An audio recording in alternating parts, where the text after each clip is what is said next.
Bismillahirrahmanirrahim. Students, today we will do our next half of our unit 1 of SST. So open your books and open page number 4 and start listening. I'm going to explain. The moon is the Earth's natural satellite. It revolves around the Earth. Each complete revolution takes 28 days. यानी कि वो कह रहे हैं कि जो हमारा जो मून है वो हमारी अर्थ का नेचुरल सैटेलाइट है. नेचुरल सैटेलाइट मीन्स ये कुदरती तौर पे हमारी ज़मीन के इर्द गिर्द जो है वो मूव करता है. और ये मूव करता है तो ये कितने दिनों में अपनी रोटेशन जो है वो रेवोल्यूशन जो है वो कंप्लीट हमारी यानी कि अर्थ का रेवोल्यूशन पीरियड कितना है सन के इर्द गिर्द 1 ईयर. यानी कि हमारी अर्थ सन के इर्द गिर्द सन के अराउंड अपना जो एक पाथ है अपना रास्ता वो 1 साल में कंप्लीट करती है. ठीक है. तो जो हमारा मून है वो हमारी अर्थ के इर्द गिर्द अपना एक जो चक्कर है एक पूरा रेवोल्यूशन वो कितने दिनों में कंप्लीट करता है 28 डेज़ में. ठीक है. वो 28 डेज़ में कंप्लीट करता है. As you can see here this is sun, this is earth and this is moon. Moon जो है वो हमारी अर्थ के अराउंड जो है वो मूव कर रहा है यूँ. ठीक है. और जो हमारी अर्थ है वो सन के अराउंड जो है वो मूव कर रही है. The effects of the rotation and revolution of the earth. The rotation of the earth causes day and night. यानी कि मैंने आपको पहले भी बताया था कि एक जो हमारी अर्थ है वो अपने एक्सिस पे जो है वो स्पिन कर रही होती है, गोल गोल घूम रही होती है. तो उसमें जो है वो क्या होता है कि वो उसका ये जो अपने एक्सिस पे जो घूमना है वो एक दिन में पूरा ख़त्म होता है 24 आवर्स में. इसकी रोटेशन की वजह से जो है हमारी दिन और रात जो है वो बनते हैं. The different seasons and climatic conditions on the earth are caused by its revolution round the sun and by the tilt of the axis. यानी कि वो ये कह रहे हैं कि जो दुनिया में जो मुख्तलिफ कंट्रीज़ में मुख्तलिफ जो मौसम पाए जाते हैं वो किसकी वजह से होते हैं, वो हमारी अर्थ की रेवोल्यूशन यानी कि ये जो रेवोल्यूशन है इसकी वजह से होते हैं. जो हमारा यानी कि जो डे है वो किसकी डे एंड नाइट किसकी वजह से होते हैं, वो ये जो मैंने आपको बताया था कि ये जो ये रोटेशन है अर्थ की अपने एक्सिस के इर्द गिर्द उसके वजह से जो है वो दिन रात होता है. यानी कि ये वाला हिस्सा ये सन के सामने है तो यहाँ पर क्या होगा डे. ये वाला हिस्सा सन से दूर है तो यहाँ पर उस टाइम पे क्या होगा नाइट होगा. ठीक है. फिर जब ये अर्थ हमारी घूम के ये वाला जो पार्ट है ये जब सूरज के सामने आएगा तो यहाँ पे क्या हो जाएगा डे हो जाएगा और ये वाला जो हिस्सा था ये यहाँ पर आ जाएगा और यहाँ पर नाइट हो जाएगा. ठीक है. तो ये इस तरह तो होती है हमारी डे एंड नाइट. और जो हमारा सीजन्स आते हैं वो किस तरह होते हैं कि जब ये अर्थ जो है वो मूव करती करती जब जैसे ये इस टाइम सूरज के सामने है. ठीक है. तो ये वाला जो पूरा हिस्सा है ये वाला इधर क्या है यहाँ पर गर्मी होगी. ठीक है. यहाँ पर क्या होगा यहाँ पर गर्मी हुई होगी और लोग जो हैं वो यहाँ पर मौसम गर्मा जो है वो देख रहे होते हैं. और इस साइड पे जहाँ पे सूरज नहीं है यहाँ पे क्या होगा यहाँ पे सर्दी होती है और यहाँ पे यानी कि वो सर्दी रहती है साल के उतने दिनों में. ठीक है. अब जैसे हम लोग पाकिस्तान में रहते हैं हमारे 4 या 5 माह सर्दियाँ रहती हैं. ठीक है. यानी कि उस अरसे में हमारा जो मुल्क है हमारी ज़मीन का जो हिस्सा है वो सूरज से दूर यानी कि जो है वो हो जाता है. और जब हमारे मुल्क में गर्मियों का मौसम आता है वो 7 से 8 माह आपको पता है कि रहता है. तो उसमें क्या होता है कि उसमें फिर हमारी जो ज़मीन है वो सूरज के ज़्यादा पास आ जाती है, ज़्यादा सामने आ जाती है. तो इसकी वजह से सूरज के इर्द गिर्द घूमने की वजह से जो है वो मुख्तलिफ जो मौसम है वो आते हैं. Planets that are close to the equator are generally hot throughout the year. Places that are close to the equator are generally hot throughout the year. यानी कि वो ये कह रहे हैं कि इक्वेटर के यानी वो जो दरमियान में इमेजिनरी लाइन हमने एक ड्रॉ की थी अर्थ के सेंटर पे वो क्या थी, उसके पास जो मुल्क हैं वहाँ पे क्या होती है ज़्यादातर गर्मियाँ होती हैं, गर्म मौसम होता है. Places that are further away from the equator have different seasons. और ऐसी प्लेसेस जो इक्वेटर से थोड़ी दूर होती हैं वो उनमें और तरह के मौसम होते हैं यानी मोतदल टाइप. यानी कि उनमें गर्मियाँ भी होती हैं, सर्दियाँ भी और बहार भी और ख़ज़ा भी. जैसे हमारा जो पाकिस्तान मुल्क है वो इक्वेटर के थोड़ा सा दूर है तो यहाँ पर हमें चारों किस्म के मौसम जो है वो मिलते हैं.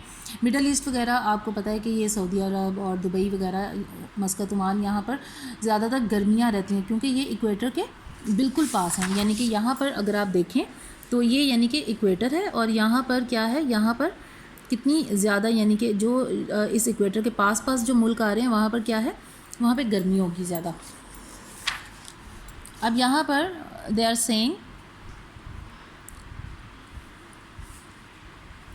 as the earth turns around, half of it is always facing the sun, it is daytime, the other half is in darkness, night. The tilt of the earth on its axis means that at the north pole there is 24 hours of daylight for several months over summer, mid April to August। यानी कि वो ये कह रहे हैं कि जो हमारी ज़मीन जो है वो थोड़ी सी, आपको पता है कि यहाँ से यूँ टेढ़ी है, ठीक है।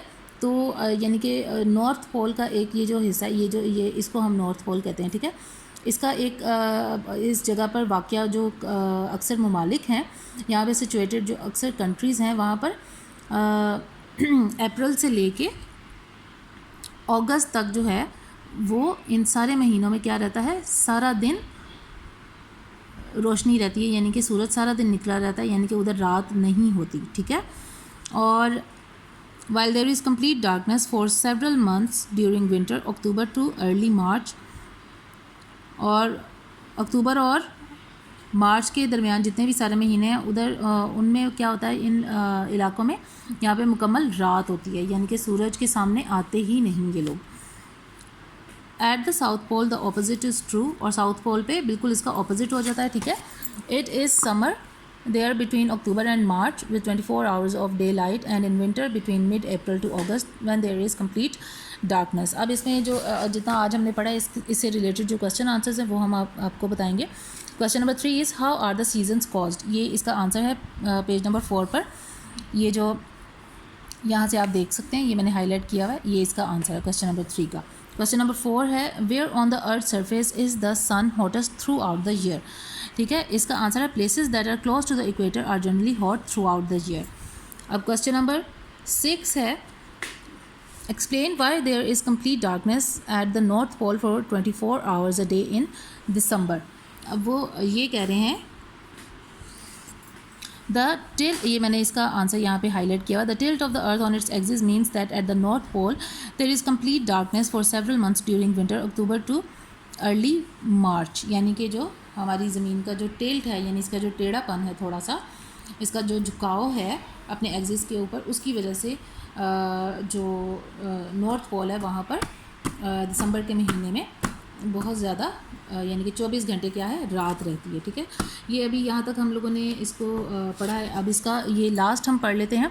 The world is a huge sphere but we use flat maps to show us parts of it. Maps need a clear title, scale and a key to help us to understand them. You will use many different maps in this book. Here is a map of the world showing the continents and oceans. वो ये कह रहे हैं कि हमारी ज़मीन जो वैसे तो गोल है, लेकिन इसके मुख्तलिफ जो मुल्क हैं, इसके मुख्तलिफ जो इलाके हैं, उनको देखने के लिए हम क्या यूज़ करते हैं, हम फ्लैट मैप्स यूज़ करते हैं। यानी कि इस तरह के ये जो इस पिक्चर में आप देख रहे हैं, इस तरह के जो मैप्स हैं ये हम यूज़ करते हैं, ठीक है।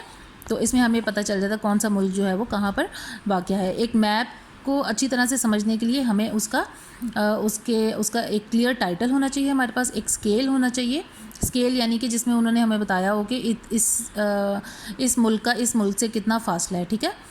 और हम लोगों को की पता होनी चाहिए, यानी कि ये पता होना चाहिए कि जी ये इसमें किस कलर का क्या मतलब है, किस सिंबल का क्या मतलब है, ठीक है। अब इसका क्वेश्चन नंबर 6 का आंसर है explain why there is. Question number 5 है explain what a globe and a map are and the difference between them. अब ये कह रहे हैं कि मैप और ग्लोब क्या होता है। ये पिक्चर आप देख रहे हैं ये ग्लोब की है, ठीक है। यानी कि ग्लोब क्या होता है, ये इसका आंसर मैंने यहाँ पे दिया है। ये पहले हम मैप के बारे में बताएंगे। The world is a huge sphere but we use flat maps to show us parts of it. Maps need a clear title, scale and key to help us to understand them. इसी तरह ये जो globe होता है वो क्या है, are terrestrial globe is a spherical round model of the earth which shows the land and water of the earth. Some show the boundaries of countries. यानी कि ये इस तरह ये जो ग्लोब होता है ये एक मॉडल होता है गोल, यानी कि अर्थ का मॉडल हमने बनाया हुआ है, ठीक है। और ये देखें ये इसका एक्सिस उन्होंने शो किया हुआ है, ये जो ये वाला ये, और इसके ऊपर ये इस तरह करके स्पिन करती है, ठीक है। और ये पूरे ये इन्होंने मुल्क यहाँ पे ये शो किया है। ये हम लोगों के क्वेश्चन आंसर सारे कंप्लीट हो गए। नेक्स्ट वीडियो में we will do its exercise. So stay tuned, take care, अल्लाह हाफिज़।